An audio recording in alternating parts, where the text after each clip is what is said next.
At Starbound, we tell stories the human way, not with artificial voices or AI garbage. And what's HFY without humanity? Subscribe to keep it that way. I'm Daniel Pierce, and I'm going to be your narrator. Now, let's get into today's story.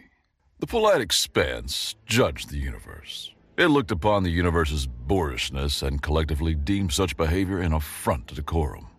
Its inhabitants, a coalition of ancient and aesthetically minded species, replaced pragmatism with protocol, efficiency with elegance, and the messy business of survival with the far more complicated business of social standing. Here, one acquired a planet through a series of intricate diplomatic maneuvers, preferably culminating in a catered gala. Its inhabitants prized imaginative solutions over warfare. Assassination, on the other hand, functioned as a strongly worded political statement that required a theme, a narrative arc, and, if possible, a sonnet. The universe is a vast, echoing emptiness punctuated by moments of incandescent violence. Most of its inhabitants adapted accordingly. The polite expanse acknowledged these facts, then chose to file them away under matters of exceptionally poor taste. Into this glittering, treacherous world plunged Ambassador Junebug Mallory, feeling much like a catfish in a spunlight punch bowl. Ambassador Mallory. The being before her intoned, its whole body resonating with a perfect baritone, like a well-struck tuning fork. The attendant hierarchs aboard the Grand Invisible, I welcome you with all due ceremony. May your arrival be smooth and your objectives align with the vessel's path of peace, prosperity, and punctuality. June Mallory, whose most recent diplomatic crisis involved a zoning dispute over a new pig farm, offered a tight smile. Well, thank you kindly. Happy to be here. The being, Captain Olix, commanded the ship's confetti guard. He stood a rigid 8 feet tall, his body composed of interwoven bundles of lacquered wood, polished to a high sheen and swirling patterns of cobalt and gold. He was a Carafract, his stillness absolute. His chest remained static, while a low, almost subsonic hum from deep within him hinted at the complex machinery of his life. To fill the silence that followed her greeting, June fell back on the folksy wisdom that served her well in town halls and county fairs. You gotta step up to the plate if you want to hit a home run, right? Captain Olix remained motionless. The hum in his chest maintained its steady, placid frequency. For 10 full seconds, he stood as a monument to silent consideration. June had time to regret her choice of words, her career, and the beige suit she had chosen for this momentous occasion. The captain spoke. I require clarification, Ambassador. What is the strategic significance of this home plate? Is it a fortified position, a command nexus? And what is the projectile's nature you intend to run there? Is it a form of kinetic ordnance? June blinked. It's a saying. From a game, baseball. It means you have to try if you want to succeed. I see, Olix said. A coded maxim for initiating aggressive action. I have logged it. Your operational security is commendable, Ambassador. We shall proceed to the Grand Ballroom. The initial diplomatic overtures will commence before the next ship chime in about 20 minutes. He turned with a single silent pivot and strode down the corridor. June scrambled to keep up. Crimson velvet draped the walls. A mosaic of genuine swirling nubile under glass formed the floor, and chandeliers of spun light festooned the ceiling, dripping photons that plinked musically on the surface below. The experience resembled walking through a casino designed by a drunken god. The Grand Invisible was a dreadnought-class warship converted into a diplomatic cruise liner by a committee that evidently believed more was always more. The vessel combined the military-grade power of a planet cracker with the interior design philosophy of a Fabergé egg. June smoothed the front of her suit, a nervous habit. The treaty was everything. Humanity, the new species on the block, was a loud, chaotic, and biologically baffling race that stumbled into the polite expanse by accident. This treaty, a simple agreement of mutual defense and trade, would be their official entry into galactic society. It meant protection, resources, and a seat at the table. And they sent her, a small-town mayor from Tennessee, chosen for her supposed disarming authenticity. Right now, she was more disarmed than disarming, a butter knife at a laser scalpel fight. She could only smile, quote her old softball coach, and pray she avoided causing an interspecies incident by using the wrong fork. Oleg strode stiffly beside her, his lacquered form reflecting the dripping lights. "I have briefed your security detail," he rumbled. "They are to maintain a perimeter of 10 meters at all times. My personal directive is to remain at your side. I will be your shield, protocol guide, and, if necessary, a guide to the vessel's waste disposal facilities." "That's mighty kind of you, Captain," June said, her smile feeling a little more genuine. "I appreciate it." "It's my function," he stated, as if that explained everything. And for him, perhaps it did. They reached the grand ballroom doors, two towering constructs of ivory and gold that swung open with a reverent hush. The wave of noise and light that hit June was staggering. If the hallway was a drunken god's casino, this was his wedding reception. And somewhere in the gilded shadows of this magnificent monstrosity, someone planned to kill her. From a hidden observation gallery high above the ballroom floor, Chancellor Scalpel watched June Mallory enter. Scalpel absorbed the ambient light, her skin the color and texture of dark velvet. She fixed her large, solid indigo eyes, fields of color, on the human's simple beige suit. A soft, sibilant sound of disgust escaped her thin lips. "Behold," she whispered, her voice a dry rustle, "the crudity, the utter disregard for aesthetic consideration. She dresses like a filing cabinet." Beside her, a younger Nyctalid named Flicker nervously adjusted the ocular device strapped to his head, its multiple lenses clicking.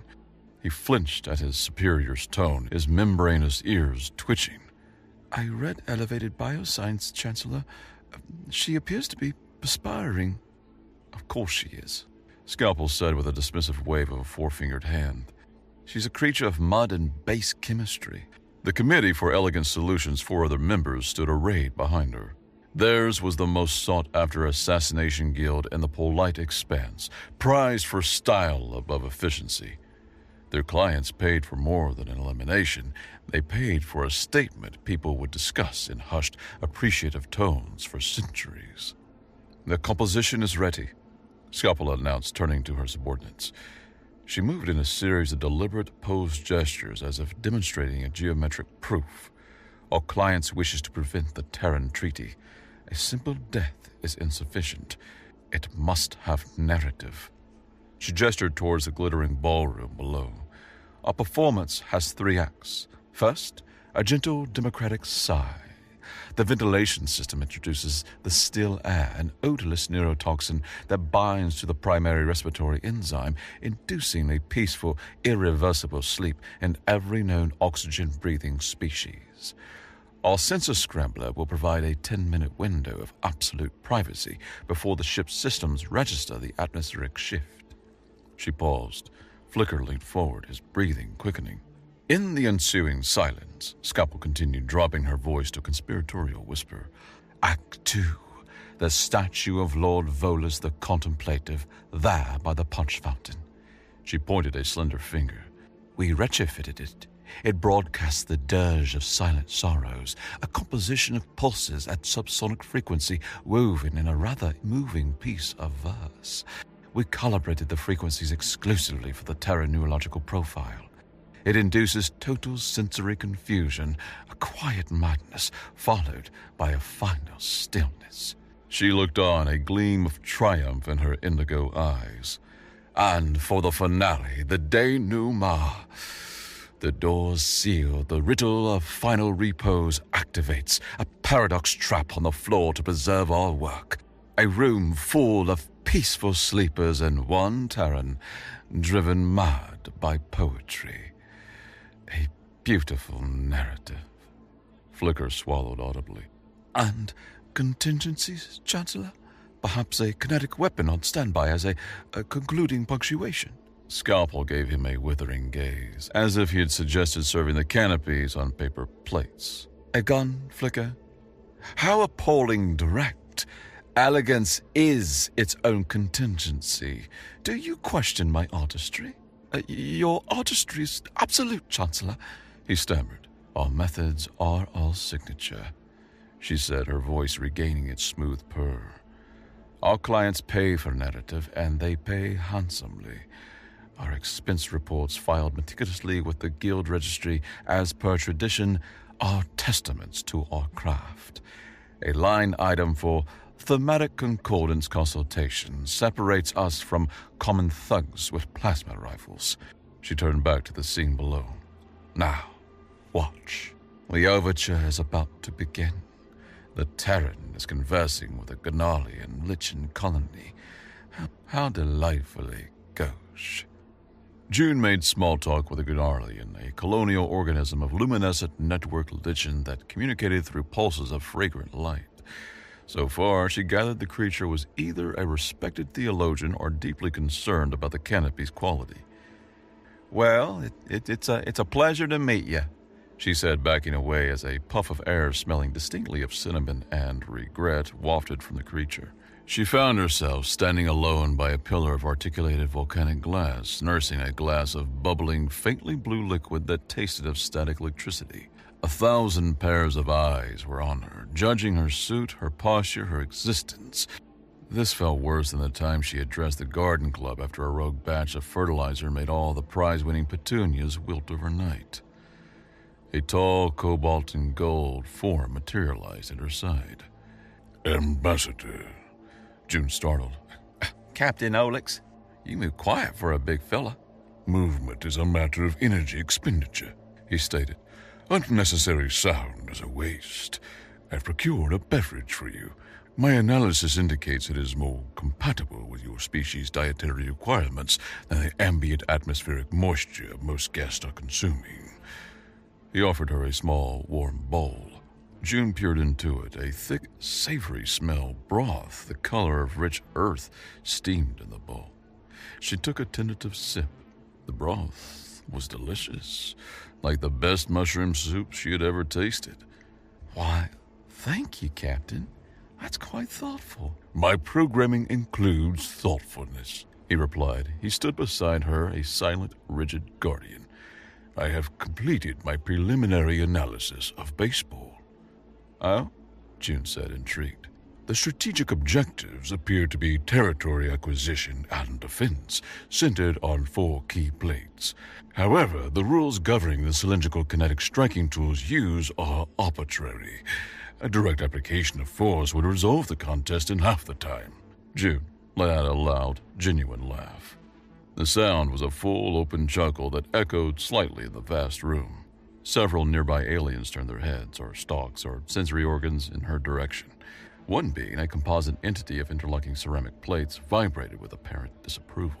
Captain Olix tilted his head a fraction of a degree. The low hum in his chest shifted pitch, a subtle note of inquiry. For the first time since she had arrived, June felt her shoulders relax. You're all right, Captain, she said, patting his solid arm. His arm felt like a marble statue. Before he could respond, a series of soft chimes silenced the room.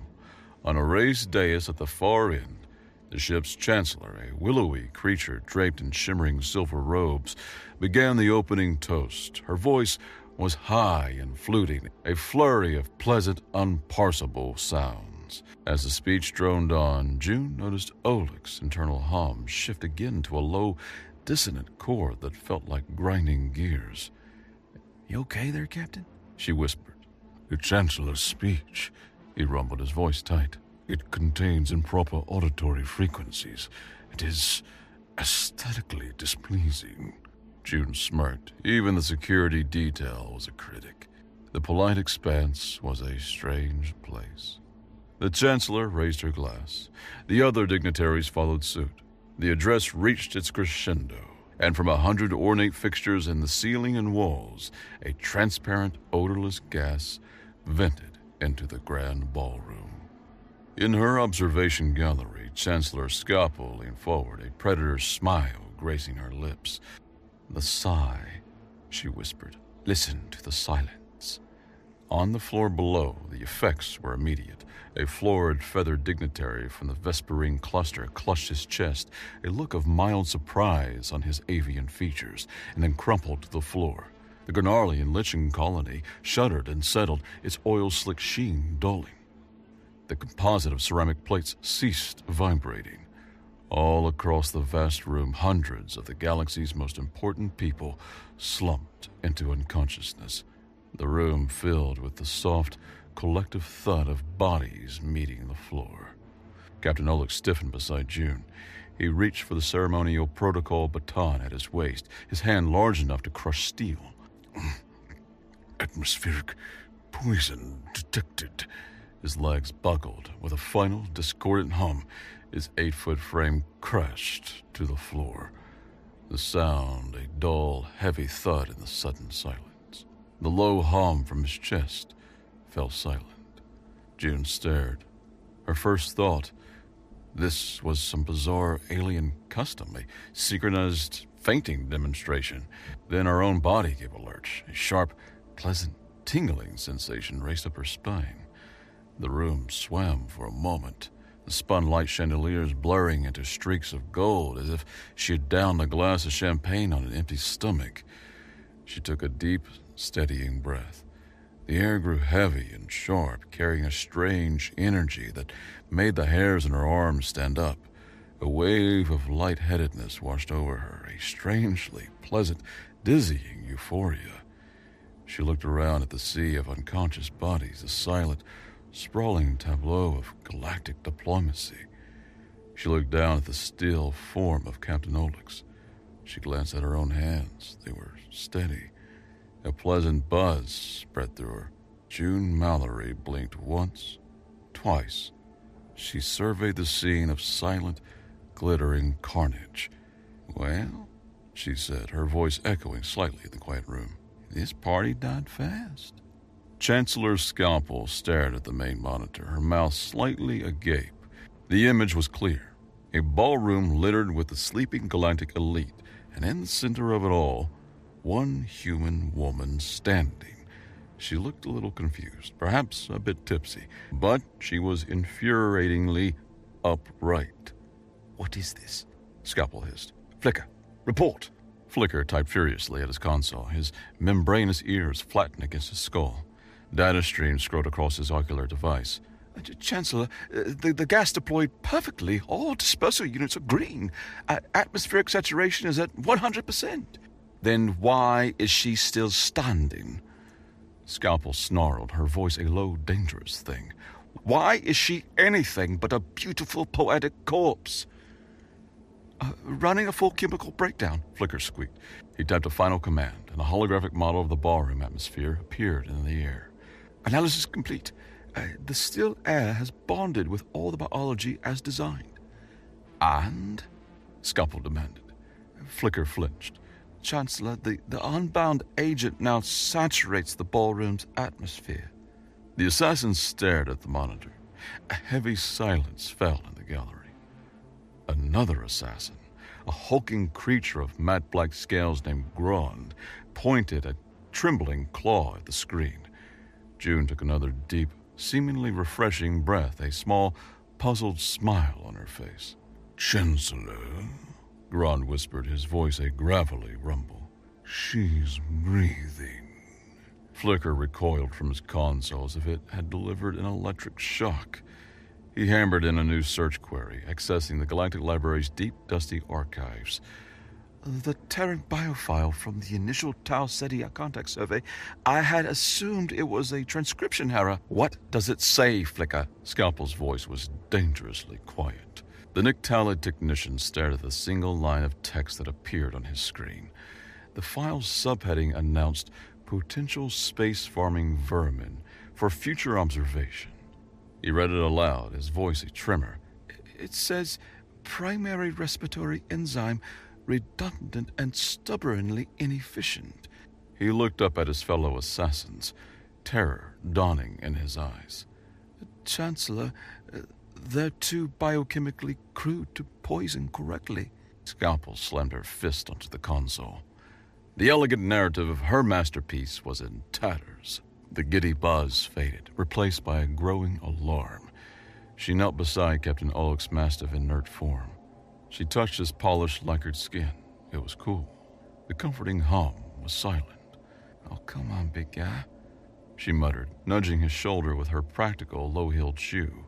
Nudging him was like nudging a fallen oak tree. "Rise and shine. It ain't over till it's over." A low groan answered her. A flicker of gold light appeared deep within Oleg's chest cavity, then another.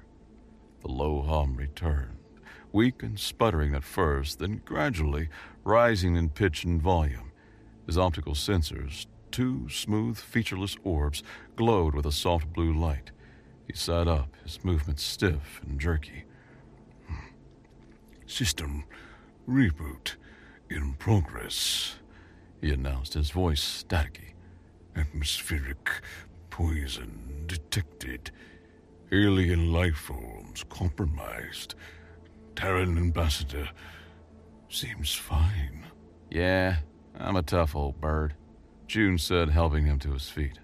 "Well, what happened?" "An attack," Oleg stated, his voice smoothing out as his systems came back online.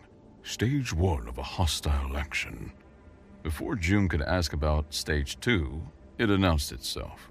From a large, rather pretentious statue depicting a philosopher contemplating a geometric shape, a sound played. A deep, sonorous voice recited what sounded like dreadful slam poetry.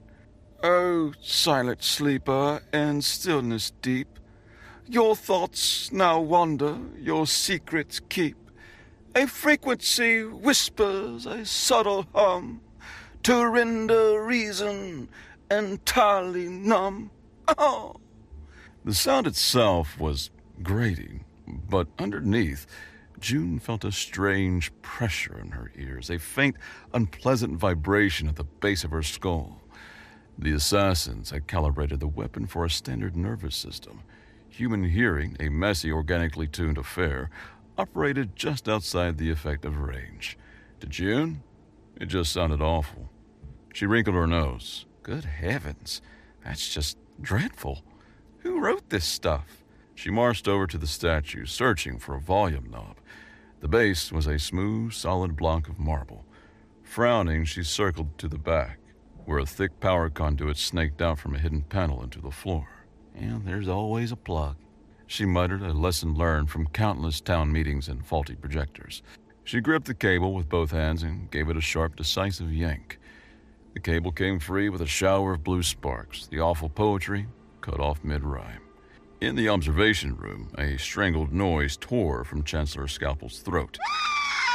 She had just unplugged Act 2. "Ambassador!" A new, startling emotion filled Oleg's voice, reverence. "You disrupted the weapon's power source. A brilliant tactical simplicity." "I was just trying to turn it off," June said, dusting her hands. As she straightened, she spotted something on the statue's base, etched discreetly near the floor. A small, stylized insignia of a surgeon's scalpel crossed with a delicate quill pin. The unfamiliar symbol looked official and oddly sinister. She filed the image away in her memory. "We must evacuate," Oleg announced, his posture regaining its perfect, rigid stillness. "We must alert the ship's command." He strode towards the main doors, June hurrying behind him. But as they approached, a low hum filled the air, and wavering barriers of hard light slammed down, sealing them in. The grand doors now blocked their path. Then, on the floor before them, a holographic message shimmered into existence. Words of glowing light forming a question. "I have cities without houses, mountains without trees, and water without fish. What am I?" Oleg stopped dead. He stared at the riddle, his internal hum modulating into a complex analytical frequency. "Oh, a paradox trap," he declared. "A paradoxical query designed to trap the mind in a perpetual loop, triggering the synaptic overload. It's a classic Vasori gambit. To answer is to fail. Remaining silent means we remain trapped." He accessed his internal databases, his optical sensors glowing brightly. Cross-referencing all known stellar cartography for planetary bodies matching those descriptors. Searching philosophical text for metaphysical interpretations. My databases project a solution will take several centuries. June squinted at the glowing words. She tilted her head. A vague memory surfaced from a book of brain teasers she had bought for her nephew years ago. "Oh, for crying out loud," she said. "It's a map." She stepped forward, right onto the holographic text, walking across the words as if they were a pattern on the rug.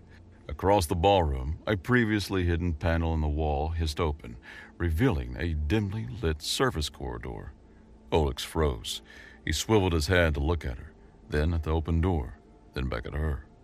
The hum in his chest went through a rapid, complex series of modulations that sounded suspiciously like an orchestra warming up and falling down a flight of stairs.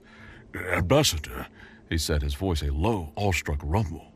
"You applied an esoteric logic set, compressing a complex metaphysical problem into a deceptively simple singular word solution. You bypassed the riddle entirely. You transcended it." "And that was on a bubblegum wrapper once," June said, peering into the dark corridor. "Come on, let's see where this goes."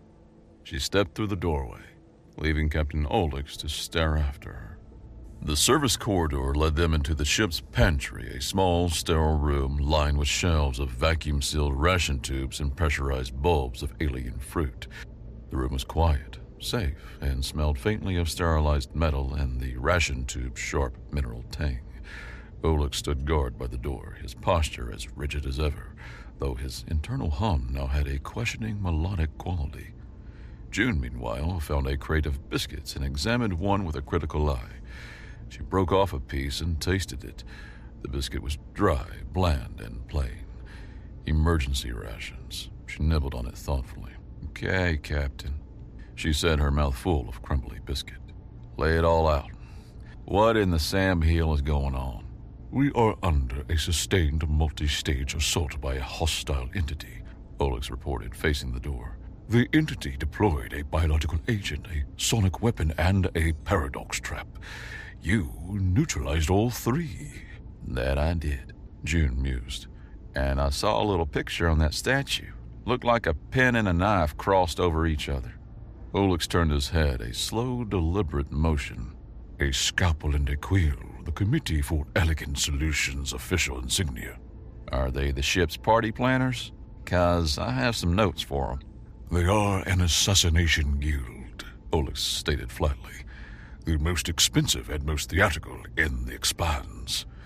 The clients pay for a death delivered as a work of art." June stopped chewing. "An assassination guild? So they were trying to kill me?" The thought landed with a cold thud in her stomach. She'd run on adrenaline and confusion, but now the situation's reality settled in. She, June Mallory, was the target of a fancy murder club.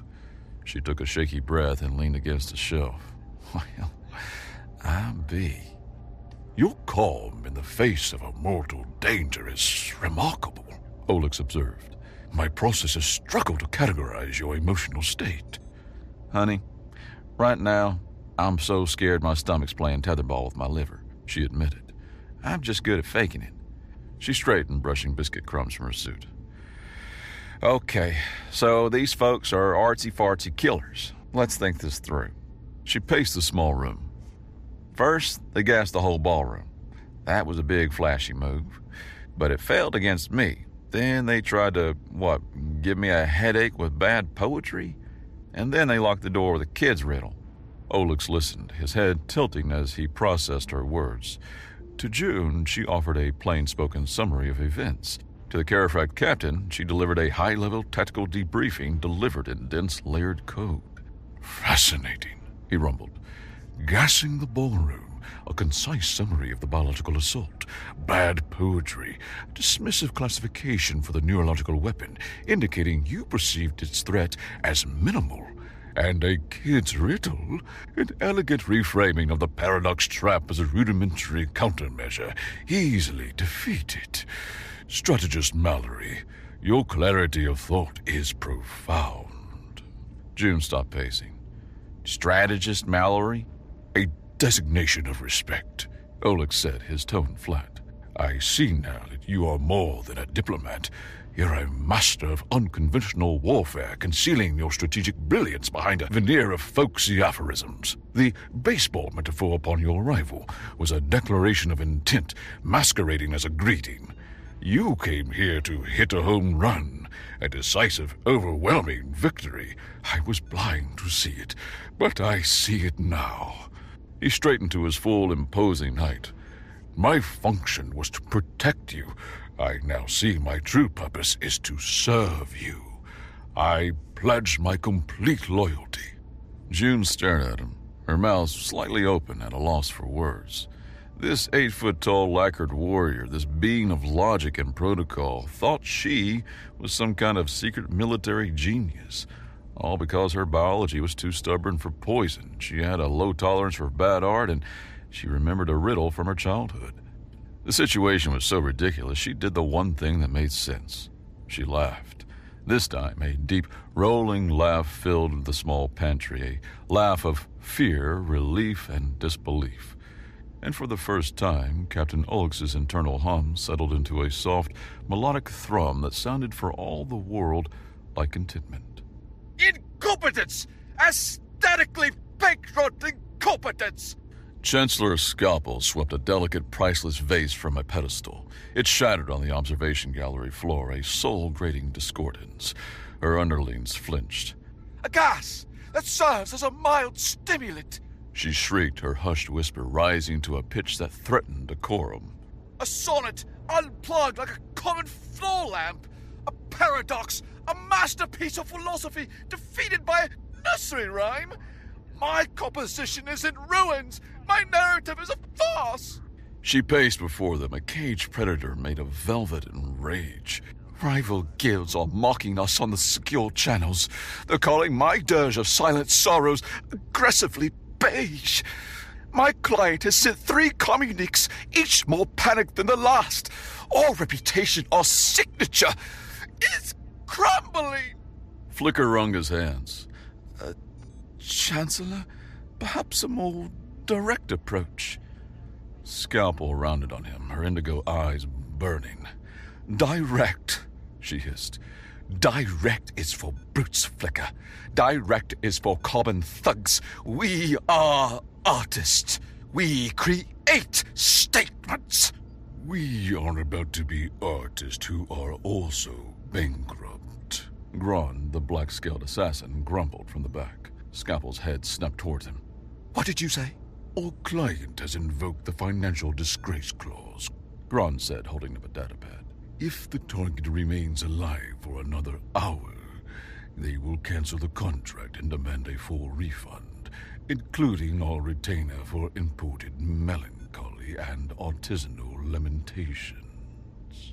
The words made Scalpel flinch. Financial matters were so distasteful, so crude. Suffering defeat from something as mundane as a balance sheet was the ultimate humiliation. Her trembling ceased. A cold resolve settled over her face. Her narrative was dead. The situation now called for a sledgehammer. Fine, she said, her voice dropping back to its cold, quiet whisper. The time for subtlety is over. A human wants to treat my art like a playground. So be it. She strode to a master control panel. The ballroom floor. It's reconfigurable, designed for performance art installations. Activate the kinetic sculpture of a troubled mind protocol. Maximum speed, maximum reconfiguration. Flicker's ears shot up. But Chancellor, its purpose is destruction, devoid of poetry. It's just shifting walls and pits. Exactly, Scalpel said, a cruel smile gracing her lips.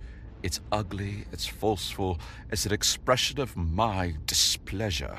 She looked at her team, her eyes promising swift and terrible consequences for any further failure. I will oversee this personally. I'm going to the ballroom level.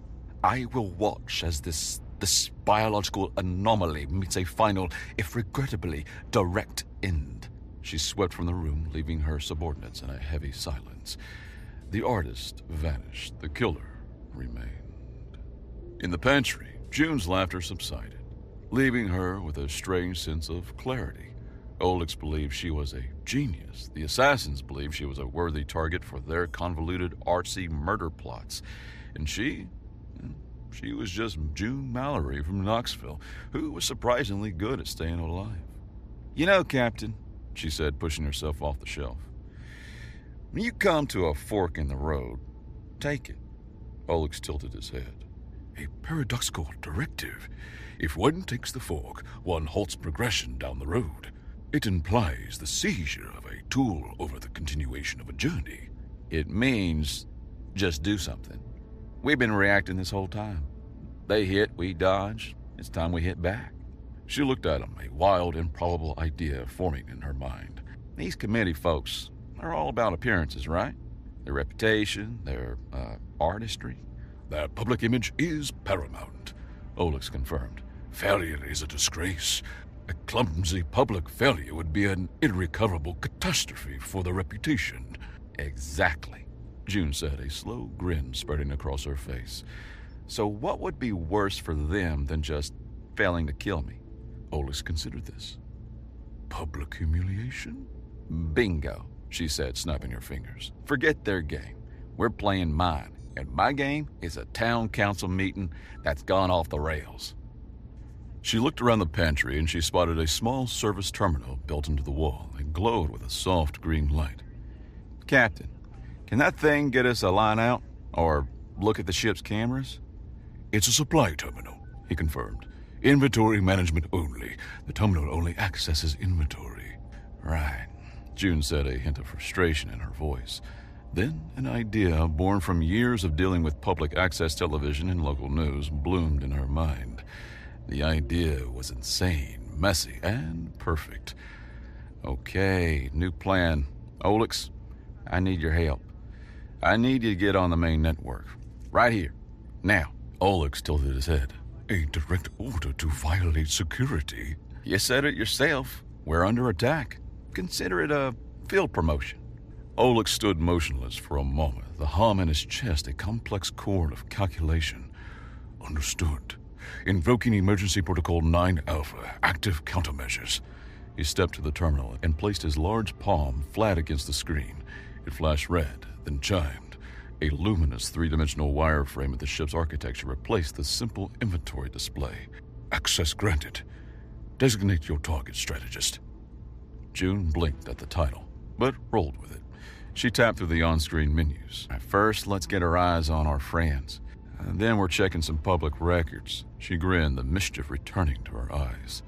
"And after that, Olix, how do you feel about a little musical theater?" The captain's features remained smooth and impassive, but the hum from his chest took on a distinctly confused, questioning tone. "Is that in the tactical manual, strategist?" "It is now," June said, her fingers tapping a rapid sequence across the screen. They re-entered the ballroom through the service corridor, stepping back into the vast, silent space littered with sleeping dignitaries. From a balcony overlooking the room, Chancellor Scalpel watched them, a smug, cruel smile on her face. She stood at what was normally a conductor's podium, a sleek console used for choreographing the artistic light and tile shows for which the ballroom was famous.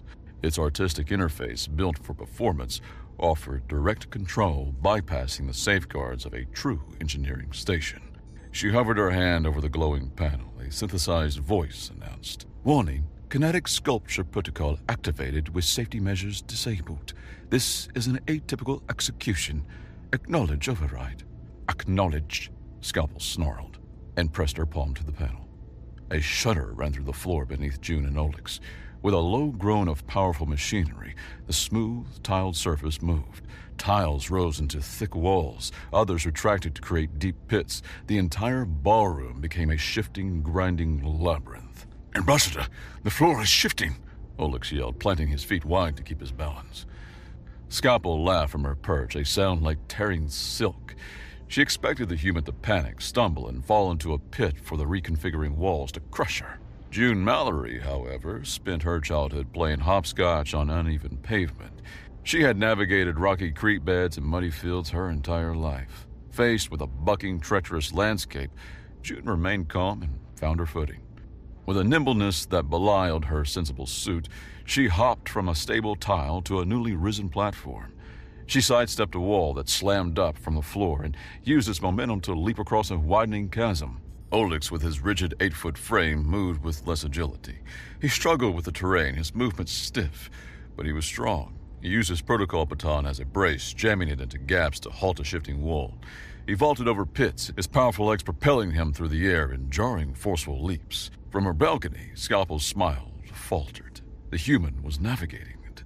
She treated the kinetic sculpture of a troubled mind like a playground. Her inputs on the control panel became faster, more erratic. She ceased to be a conductor leading an orchestra of destruction and became a frustrated gamer mashing buttons in a desperate attempt to win. "Just fall!" she shrieked, her voice echoing in the ballroom. June heard her. She looked up, caught Scalpel's furious gaze, and gave her a little wave. Then she timed a perfect leap onto a rising platform that carried her directly towards a bandstand at the room's far end. The bandstand and its broadcast controls was her target all along. Scalpel snarled, her constructed composure shattering completely. Her masterpiece had become a farce. The human actively disrespected it. June landed on the stage with a soft thud. The various instruments were silent, and the band members, a colorful assortment of alien musicians, slumped over in the same peaceful stupor as the other guests. Olix landed behind her a moment later, his heavy form shaking the entire platform. He immediately took up a defensive position, baton held ready, scanning the shifting floor for threats. "Keep 'em busy," June said, already at the main broadcast console.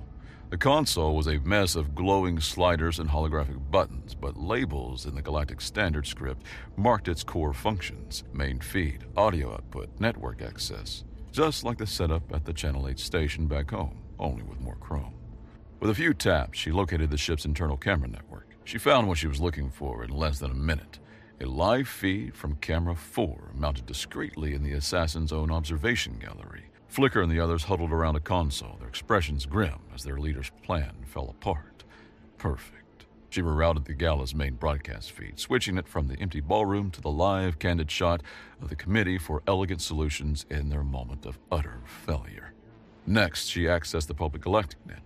Olix had said the committee was theatrical and expensive. June had a hunch.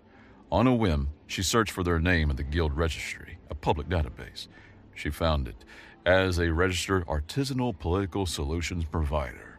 The Expanse's absurdly labyrinthine bureaucracy required them to file public declarations of their artistic expenses to justify their guild standing. June's expression turned grim as she scrolled through the documents. They were charging their clients millions for phantom services. A wicked idea sparked in her mind. She turned to the band's lead singer, a creature with a large vocal sac and skin that shimmered with oil-slick scales. He was a glimmer-voiced crooner, famous for his soulful ballads. June found a bottle of water, took a small sip, and spritzed it in his face. The singer sputtered, his vocal sac inflating with a soft hiss. He blinked his 3 eyelids. What? Yeah, is this an encore? June shoved a wafer-thin datapad into his hand, displaying the committee's expense report. "Forget the encore," she said with a grin. "We got new material. Read it like it's the funnies. And fellas," she called to the other band members, waking them with more water, "give me a beat. Something funky."